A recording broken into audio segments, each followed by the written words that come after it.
Ada pertanyaan yang sangat menarik menggelitik bagi semua dosen di Indonesia tentunya. Apalagi teman-teman para kolega dosen baru, dosen pemula ya. Apakah semua dosen bisa jadi guru besar? Coba jawab dulu. Ayo gimana? Tuh, 2, 3, 4, 5. Ada yang jawab bisa, ada yang enggak gitu ya. Oke, kita akan jawab, kita akan bahas di video kali ini. Terima kasih sudah hadir di kampus kita Viewpoint. Ini adalah channel khusus saya dedikasikan untuk dosen-dosen baru, dosen-dosen pemula Indonesia. Harapan saya tentunya masa depan pendidikan tinggi Indonesia akan makin bagus ya, makin cerah gitu ya. Apabila sebagai seorang guru besar, saya berbagi dengan juga mendorong, memotivasi para dosen-dosen baru, dosen-dosen pemula untuk menjadi dosen-dosen yang lebih hebat dari saya. Lebih hebat dari pendahulu-pendahulu saya juga tentunya ya. Ya dong, tantangannya kan berbeda. Nah, terima kasih yang sudah subscribe, yang belum silahkan subscribe sekarang ya. Ya, thank you banget. Nah, gimana jawabannya? Apakah semua dosen itu bisa menjadi guru besar?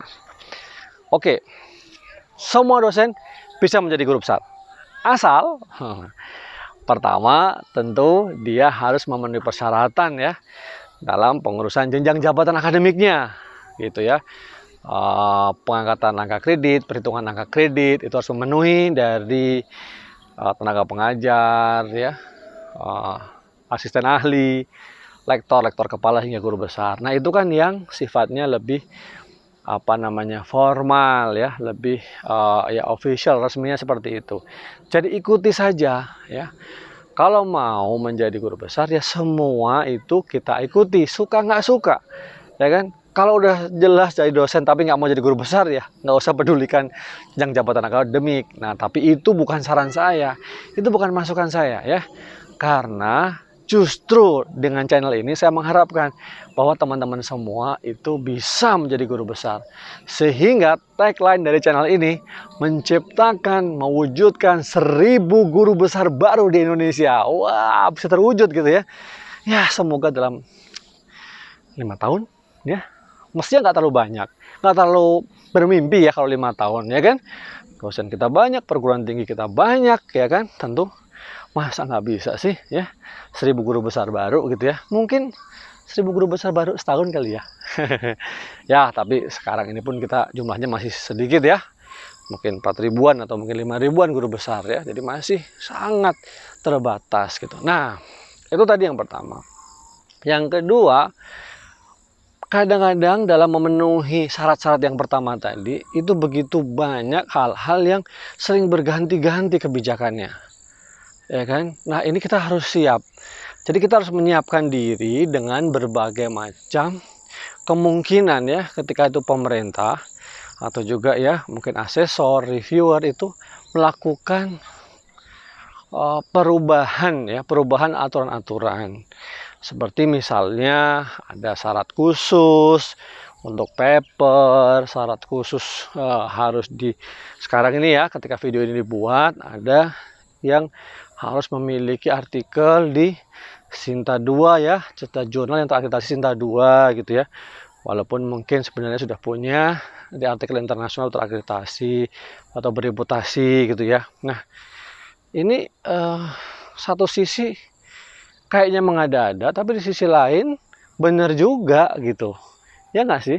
Bahwa seorang calon guru besar itu diharapkan memiliki artikel di jurnal nasional. Ya.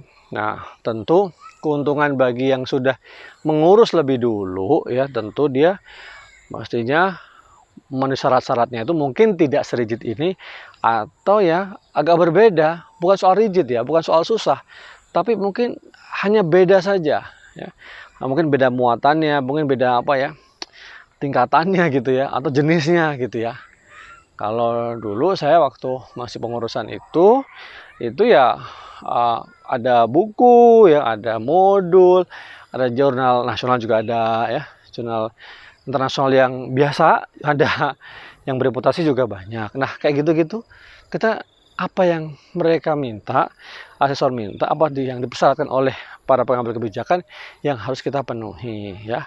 Nah, terus kemudian yang ketiga adalah keteguhan hati kita ya, keyakinan hati kita. Kita harus mencintai profesi kita sebagai dosen dan kita ini berhak, layak gitu. Jadi guru besar itu bukan misalnya apa ya, bonus. Nanti kalau udah kerja dengan baik juga ujung-ujungnya sampai jadi guru besar. Enggak ya. Ya itu tentu kalau kita sebagai orang yang beragama ya, berkeyakinan, kepercayaan, tentu ya Allah, Tuhan yang Maha Kuasa pasti akan memberikan kita kalau yang terbaik ketika kita sudah melakukan proses yang terbaik itu ya. Tetapi yang ingin saya sampaikan adalah para dosen itu jangan merasa berkecil hati gitu. Jangan merasa kalau wah saya tuh pengen jadi guru besar itu jadi hal yang kayaknya nggak bagus atau nggak terpuji. Jangan. Sama halnya mindset kita.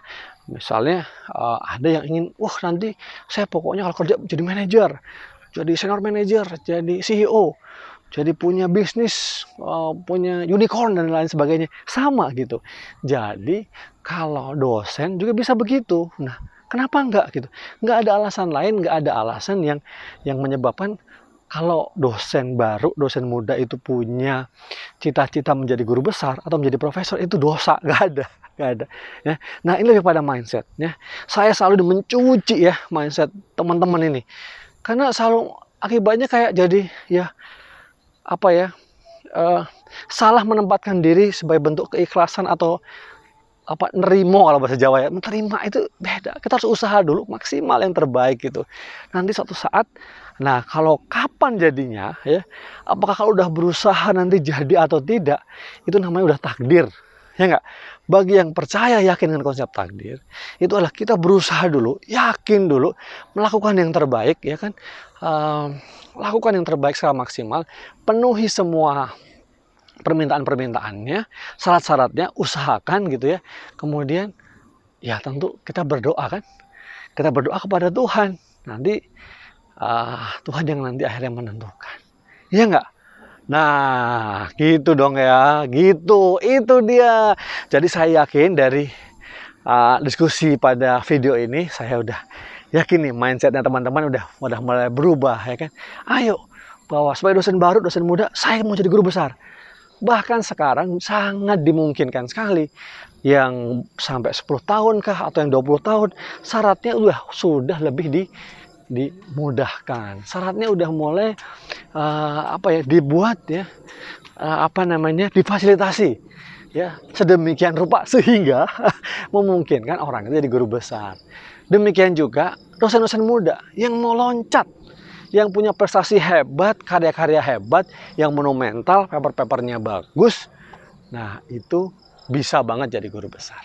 Banyak kolega-kolega saya yang guru besarnya lebih muda dari saya, ya, karya-karyanya hebat, ya. Anak-anak muda sekarang, lulusan-lulusan doktor baik di dalam maupun di luar negeri, tulisan-tulisannya bagus, ya, dia fostering empoweringnya bagus kepada masyarakat, kepada publik, tapi juga membina, mengajarnya luar biasa bagus juga. Nah, gitu ya. Jadi itu jawaban saya. Semua guru besar, semua dosen bisa menjadi guru besar asal dipenuhi syarat-syaratnya. Kemudian lakukan yang terbaik, berbagai macam syarat apapun itu yang dipenuhi, ya jangan menyerah. Yang ketiga tentu mindset kita dirubah, ya bahwa menjadi guru besar itu adalah salah satu cita-cita mulia sebagai seorang dosen. Pencapaian tertinggi kalau kita menghormati profesi kita, tentu kita akan mengerjakan dengan sepenuh hati, dengan rasa sukacita. Demikian, semoga bermanfaat ya. Maaf kalau ada kata-kata yang salah. Kalau ada ide-ide lain, ada pertanyaan-pertanyaan lain, silahkan tuliskan di kolom komentar ya. Jangan lupa dibagi kepada teman-teman lain nih ya, teman-teman yang banyak dosen juga, yang mungkin sedang galau, sedang mikirin gitu ya. Mau jadi dosen ya enggak gitu ya. Nah, semoga dengan setelah melihat video ini mereka semua pengen jadi dosen sehingga pendidikan tinggi Indonesia generasi muda kita menjadi lebih bagus, makin kualitasnya makin hebat. Terima kasih banyak, sampai ketemu lagi di video saya yang lainnya.